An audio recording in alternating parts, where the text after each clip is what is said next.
एक एंगल आपने पकड़ लिया, इक्वल हो गया। दूसरा एंगल ए कॉमन है तो दूसरा एंगल भी आ गया। तो डबल ए क्राइटेरिया से ये लेके सिमिलर है, ये एंगल कॉमन, ये 90 ये 90, क्योंकि लड़की भी स्ट्रेट। जब कुछ नहीं बोला जाता तो कहने का मतलब लड़की सीधी खड़ी हुई है, कोई दिक्कत नहीं होनी चाहिए, 90 डिग्री के एंगल सेल्फ अंडरस्टूड होते हैं। ठीक है जी, बात न्यूट्रल है। Which AD is equal to BC, AD बेटा BC के बराबर है। PQRS at the mid points of AB AC CD BD जो भी दे रखा है, मतलब PQRS ये इसका मिड पॉइंट हो गया, Q जो है ये AC का मिड पॉइंट हो गया, ठीक है, R जो है ये DC का मिड पॉइंट हो गया, S जो है ये इसका मिड पॉइंट हो गया। बात समझ गए? शो करना है PQRS इज ए रूम्बस। आपसे प्रूव करवाया कि ये जो फिगर बन रही है बीच में ये क्या है, रूम्बस है। ठीक है, बात समझे? किस तरीके से होगा ध्यान से समझिएगा, किस तरीके से आप इस तरीके के सवाल को लेके चलेंगे और खटाक से आंसर बताएंगे। ये देखिए क्वेश्चन समझ आ गया? ठीक है जी, ये देखो।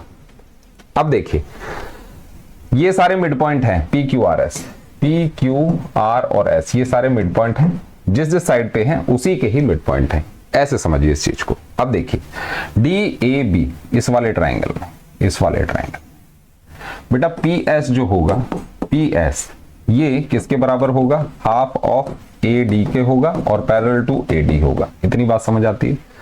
क्योंकि ये मिड पॉइंट है तो कहने का मतलब मिड पॉइंट जब हो गया तो रेशो इक्वल हो गया, और रेशो इक्वल होने के बाद PS को आप पैरेलल कह सकते हैं DA के। क्या कह रहा हूं मैं भाई, ये इसका मिड पॉइंट, ये इसका मिड पॉइंट, मतलब ये 1 1, ये वाला पार्ट 1 1, रेशो इक्वल, तो ये वाली लाइन बेटे इसके पैरेलल। बात समझे?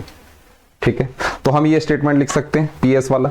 ठीक है, दूसरा आप RQ को क्या कह सकते हैं बेटे, RQ हो जाएगा, RQ ये वाला है तो आप ये वाला ट्राइंगल पकड़ लेंगे। ठीक, RQ क्या हो जाएगा, हाफ ऑफ AD हो जाएगा, पैरेलल टू AD हो जाएगा। इतनी बात समझ आती? ठीक है, दो चीजें समझ आ गई। अब देखिए PS को पकड़, PQ को पकड़ लीजिए। PQ क्या होगा, हाफ ऑफ PQ, ये किसके होगा, हाफ ऑफ CB के, हाफ ऑफ CB हो गया और पैरेलल टू CB हो गया, लिख सकते हैं। सिमिलरली SR को आप क्या लिख सकते हैं, ये वाला ट्राइंगल पकड़ लीजिए, तो SR is equal to half of BC parallel to BC। बात समझ गए? इतनी बातें समझ आ गई। अब बस ये चार स्टेटमेंट पे ही ध्यान देना है। और ये क्यों है, देखिए ये कुछ इस तरीके से है बेटा, अगर ये 1 1 1 1 है तो ये वाली लाइन बेटे इसके पैरेलल मानी जाएगी, बस वही फंडा मैंने इसमें लगाया है। और ये 1 है तो ये पूरा 2 हो गया, तो दिस अपॉन दिस बेटे 1 अपॉन 2 होगा, वही मैंने लगाया है। बात समझ गए? अब देखिए PS है और RQ है, ये दोनों बेटे AD के बराबर हैं। कौन सा, PS और RQ। यहां से आप देख रहे हैं ये दोनों AD के और AD के पैरेलल, तो आप यहां से क्या कह सकते हैं कि PS is parallel to RQ। ठीक है, और PS is equal to RQ। बात समझ गए? सिमिलरली यहां पे आप क्या कह सकते हैं, CB CB आ रहा है तो PQ इज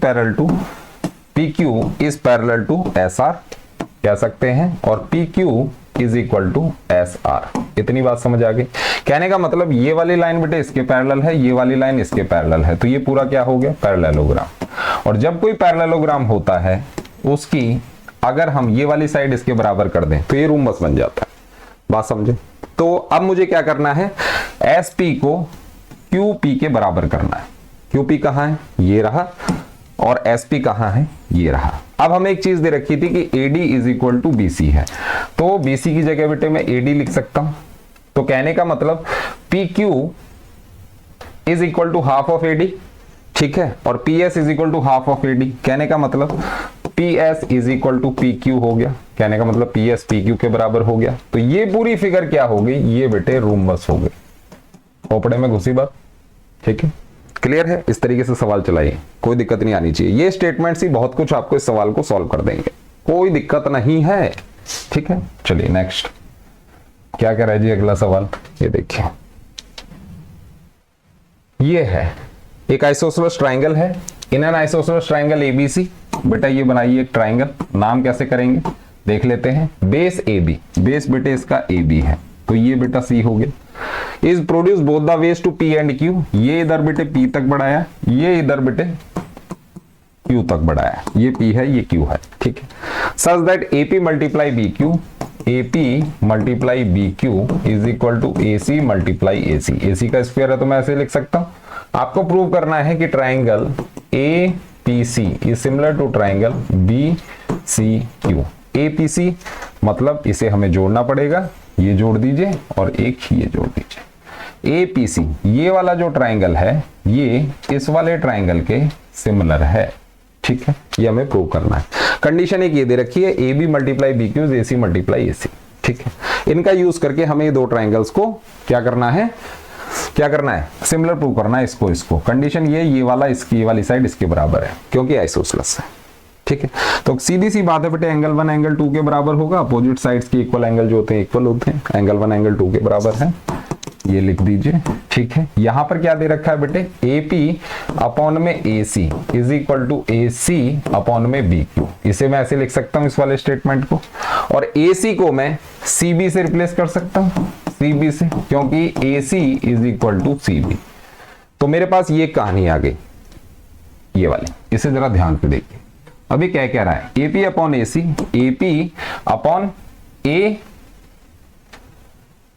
चलो इसे ऐसे भी लिख सकते हैं बेटा, AP अपॉन में CB और इधर AC कर दो, नीचे BQ कर दो। इसको मैं ऐसे भी लिख सकता हूं, इस वाले को इस तरीके से, बस शिफ्टिंग करिए, कोई दिक्कत नहीं। अब देखिए AP upon CB, AP upon में CB, ये किसके बराबर है, AC अपॉन में BQ के। बात समझ गए, कहने का मतलब this upon this, this upon this के बराबर है। तो अगर ये वाला एंगल इसके बराबर कर दिया तो ऐसे एस क्राइटेरिया से ये वाला ट्राइंगल इसके सिमिलर हो जाएगा, बिल्कुल हो जाएगा। और आप देख रहे हैं एंगल 1 एंगल 2 के बराबर है, तो 180 minus angle 1 is equal to 180 minus angle 2 हो। कहने का मतलब 4 और 3 ये दोनों भी बराबर होंगे। ये क्या है, एक लीनियर पेयर है। 180 में से ये घटाया तो ये मिला, 180 में से मैंने ये वाला घटाया तो ये मिला, ये दोनों आपस में बराबर, तो ये इसके बराबर। क्लियर। तो ऐसे इस क्राइटेरिया से आप कह सकते हैं, एक चीज तो आपको दे ही रखी थी, दूसरी एंगल कर दी, तो ओवरऑल आपका ऐसे इस क्राइटेरिया से both the triangles are similar. Is this clear? ठीक है, क्लियर है। चलिए नेक्स्ट क्या कह रहा है जी अगला, ये लो भाई, वाह ये तो बड़ा मजेदार सवाल है। क्या बोल रहा है देखते हैं। A girl of height 90 cm is walking away from the base of lamp post at a speed of 1.2 metre पर सेकेंड। ये देखिए, ये बेटे लैंप पोस्ट हो गया, यहां पर गर्ल थी, ये गर्ल ने भागना शुरू किया, 90 सेंटीमीटर इसकी हाइट है, ठीक है, यहां से यहां तक 90 सेंटीमीटर की इसकी हाइट है, इसे मैंने जोड़ दिया, ठीक है। अब देखिए lamp post is 3.6 metre, lamp post 3.6 metre का है above the ground, find the length of her shadow after 4 second. Her shadow मतलब इस लड़की की जो शैडो बनेगी, शैडो किधर बनेगी, लड़की इधर है, ये अगर गर्ल है तो शैडो ये बनेगी बेटा, ठीक है। और स्पीड क्या दे रखी है, 1.2 मीटर पर सेकेंड, टाइम कितना है 4 सेकेंड है।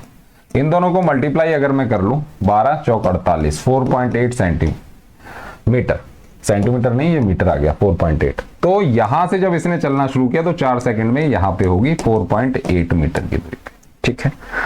अब देखिए इस वाले ट्राइंगल के अंदर, इस पूरे ट्राइंगल के अंदर आपको ये दे रखा है, इतना पार्ट दे रखा है, ये दे रखा है, आपको ये बताना है, ठीक है। किस तरीके से, इसे आप बेटे एक्स ले लीजिए।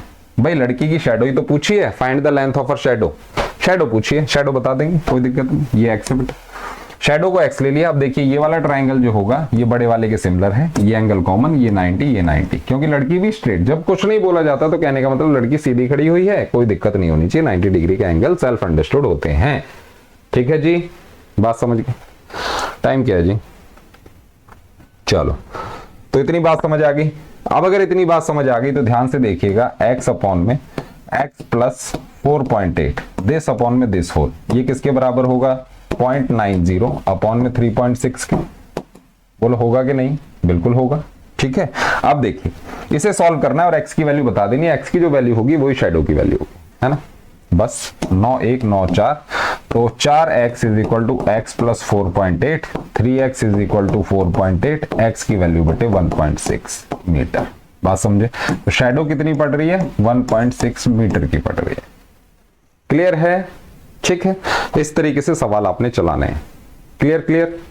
चलिए नेक्स्ट सवाल क्या कह रहा है ये देखो,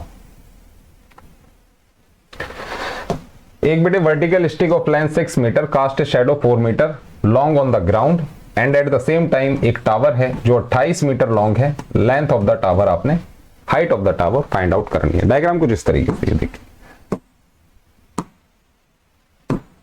ये बटे स्टिक है 6 मीटर की, 4 मीटर की शेडो है, ठीक है। और एक बिल्डिंग है, इसकी हाइट आपने बतानी है, इसकी शेडो बटे कितनी है 28 मीटर। बहुत सिंपल है, सिमिलरिटी से आप प्रूव कर देंगे। ये वाला ट्राइंगल पकड़ लो पहले, ठीक है, और फिर ये बड़े वाला ट्राइंगल पकड़। ये एंगल कॉमन हो गया, ये 90, both the triangles are similar. तो you can say 6/4 is equal to 6/4 is equal to x upon में ये 28 है, तो x अपॉन में 28। बात समझे? 4 7 28, 6 7 42, x की वैल्यू बटे 42। x क्या है? हाइट ऑफ बिल्डिंग, मतलब 42 मीटर। बात समझे? खटाक से करना है यार, कोई दिक्कत नहीं होनी चाहिए, ठीक है जी। चलिए नेक्स्ट।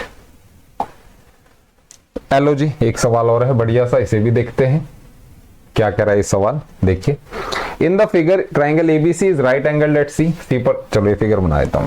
ये देखिए, ये कुछ इस तरीके का है, ये ए है, ये बी है, ये बेटा सी है, ये आपका डी हो गया, ये ई हो गया, ये 3 है, ये 2 है, ये 12 है, ठीक है। आपसे बोला गया find the length of A E and D E. A E कितना है? ए ई ये वाली लेंथ पूछी है और डी ई ये वाली लेंथ पूछी है, कोई दिक्कत वाली बात नहीं। और आपको बोला गया है कि triangle A B C similar होगा ट्राइंगल ए डी ई के, ये आपने प्रूव करना है। ए डी ई ए बी सी के सिमिलर है, बहुत अच्छी बात है। अब देखिए ध्यान से, यहां से इस पे परपेंडिकुलर ड्रा किया, ये 90 डिग्री है, बड़े वाले में बेटे ये 90 डिग्री है। एक एंगल आपने पकड़ लिया, इक्वल हो गया। दूसरा एंगल एक कॉमन है, तो दूसरा एंगल भी आ गया, तो डबल ए क्राइटेरिया से ये क्लियर हो गया, ठीक है, ये सिमिलर हो गया। कौन सा? डबल ए क्राइटेरिया सिखाए थे ना, double A, triple S, SAS है ना, ये क्राइटेरिया, इनके प्रूफ आप देख सकते हो, ठीक है। कहोगे तो और करा भी देंगे। तो ये बात समझ आ गई, एबीसी किसके बराबर है? सिमिलर है एडीई के। तो हम कह सकते हैं बेटा कि AB अपॉन में AD is equal to BC upon में DE is equal to AC upon में AE। कह सकते? बोलो कह सकते नहीं? कह सकते, बिल्कुल कह सकते हैं जी, क्यों नहीं कह सकते? अगर ट्राइंगल सिमिलर हैं तो साइड्स प्रोपोर्शनल हैं। अब देखिए, ये 12 है, ये टोटल बेटे 3 जमा 2 5 हो गई, यहां से यहां तक, ठीक है। तो ये बेटा 13 आ गई पाइथागोरस थ्योरम से, क्लियर है। वैल्यूज ठोकते जाओ इनकी। अब ए बी की वैल्यू क्या है बेटा? 13 है, यहां पर 13 लिख दो। ए डी कितना है? ए डी बेटे आपका 3 है, यहां पर 3 लिख दो। बी सी कितना है? बी और सी ये बेटे 12 है, तो यहां 12 लिख दो। डी ई को x ले लो। ए सी कितना है? ए सी आपका 5 है, इसे 5, ए ई को बेटे y ले लो। अब बोलो x और y की वैल्यू निकल जाएगी 13/3। भाई इसको मैं इसके बराबर कर दूं 12/x के, या लो जी, ठीक है। तो x की वैल्यू 12 3 36/13 आ गई। y की वैल्यू निकालनी हो तो y की वैल्यू के लिए आप क्या करेंगे? 13/3 को 5/y के बराबर कर देंगे। y की वैल्यू बेटे 15/13 आ जाएगी, गेम ओवर हो जाएगा। बोलो क्या कहते हो? क्लियर? तो बेटे लाइव आगे पढ़िए, बेहतरीन तरीके से पढ़िए, कोई दिक्कत नहीं है। मेरा फेस जो जाना माना फेस है, कोई दिक्कत वाली बात नहीं होनी चाहिए आपको, ठीक है। अक्सर आप मेरे को देखेंगे पढ़ाते हुए, तो इस तरीके से सवाल चलाने हैं, ध्यान रहिए, ठीक है। चलिए मिलेंगे नेक्स्ट लाइव सेशन में। Thank you.